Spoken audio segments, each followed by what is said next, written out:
Mesdames et messieurs, bienvenue à cette revue de presse sur Golgotha Radio et Télévision. Politico.cd titre RDC, un ministre national et membre de l'Union sacrée, révèle qu'il y a beaucoup de voleurs autour de Félix Tshisekedi. Le ministre de la Recherche scientifique José Panda a tenu le dimanche 9 janvier un point de presse à Mbujimayi, chef-lieu de la province du Kassai oriental, pour faire l'évaluation des travaux de développement après la visite du chef de l'État, Félix Tshisekedi. Également membre du parti au pouvoir et longtemps proche de Félix Tshisekedi, José Panda révèle qu'aucun projet de développement n'a été réalisé dans l'espace Grand Kassai. Il dénonce à cet effet les voleurs qui entourent Félix Tshisekedi. Nous sommes nombreux aux côtés du président Félix Tshisekedi. Nous sommes des voleurs, dit-il, sur le propos relayé par Politico.cd. Selon le ministre José Panda, plusieurs projets financés en faveur du Kassai oriental n'ont pas eu de l'impact positif sur la vie de la population de la province à cause de ces voleurs autour du chef de l'État, Félix Tshisekedi. On disait qu'on n'a rien fait au Kassai. Nous nous entendions nous-mêmes. Nous qui rencontrons le président régulièrement, nous qui venons ici, c'est nous qui faisons du mal au président. Tshisekedi a fait sa part, mais il y a beaucoup de voleurs, dénonce José Panda avant de poursuivre. Chile Gelou, 0, Daipen, 0. Nkwadi, 0. Ce que j'ai dit là, je l'ai vécu moi-même. J'étais à côté du chef de l'État. J'ai entendu les gens parler, qu'on nous a trompés ici.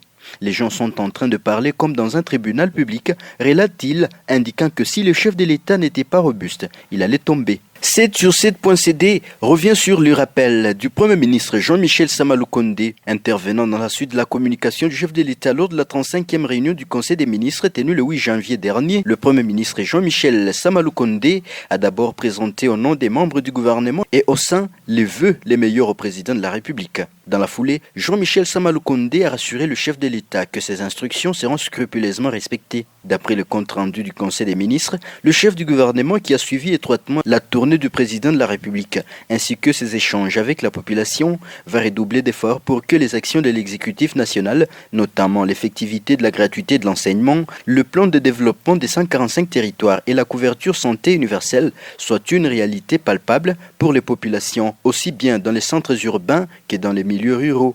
En outre, le Premier ministre a tenu à rappeler que le gouvernement entend poursuivre sa politique de dialogue avec les différents corps sociaux en RDC. Terminons par Actualité.cd qui titre à la une « Mwenga, battue par son mari, une journaliste décède ». Charline Kitoko Safi, journaliste chez Vision Chala FM, une chaîne de radio et télévision basée à Kamituga dans les territoires des Mwenga, et décédée suite au coup asséné par son époux. L'incident s'est déroulé le 5 janvier 2022 dans cette ville aurifère située à environ 135 km des Bukavu. Dimanche 5 janvier, alors qu'elle revenait du travail, son mari, qui est revendeur des cartes SIM, l'a enfermée dans la maison. Les voisins ne se sont pas tout de suite rendus compte de ce qui s'est passé, explique Mukamba Moulebebois, un journaliste basé à Kamituga. L'homme a fermé la porte, il a augmenté le volume de la radio et tabassé sa femme jusqu'à ce qu'elle ait décédé. Il a ensuite alerté des voisins en faisant croire qu'il était tombé en syncope. Charline Kitoko Safi a été acheminée à l'hôpital où l'on a déclaré son décès. Sur place, des traces de ceinture ont été constatées sur les corps de la défunte, confie le journaliste. La famille de la défunte confirme et ajoute qu'elle était enceinte de plusieurs mois. C'est tout pour cette revue de presse. Merci à vous de nous avoir suivis. À très vite.